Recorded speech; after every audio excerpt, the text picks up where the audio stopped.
I believe in the long haul. Same as being an athlete, it's not short term, because in order for you to be who you are today with the strength, it's building up the blocks.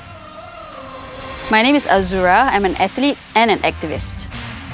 I played for the Singapore women's rugby team and also the Singapore Silat team. I've been in the scene for more than 15 years.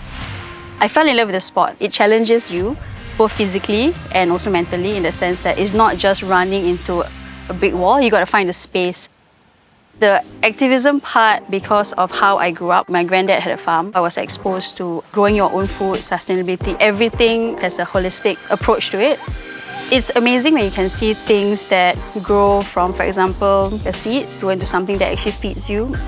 Trying to kind of like grow my own food, 70%, at least 70%. These are russet potatoes. How cool is this?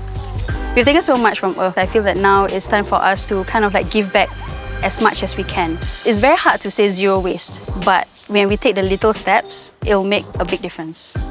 I do find a similarity between the sports that I do and plus sustainability. For example, in rugby, the analogy is a scrum, when players come together to kind of like win the ball. So it's a pull and push. So I think sustainability in that sense is that journey. There will always be pushback.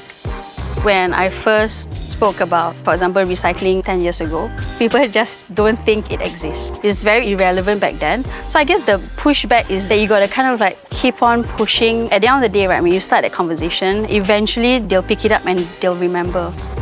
We don't waste water, we don't waste food. These are the practices that I actually advocate. One day I realized one of the things that I could actually work with also is to work with ugly ingredients. I feel like ugly ingredients are immensely overlooked because it's not something that we see in the supermarket. Behind the scenes, we don't realize that a lot of food is actually being thrown away. So then I reach out to partners and all that, have more conversations around using those instead of it being thrown away in the bin to whip up a meal. My vision for a sustainable future is that no food is wasted. That includes recomposting our food scraps, maybe using that food scraps to grow new food. We need a lot of what Azurah is doing to educate on food waste and also supporting our local produce.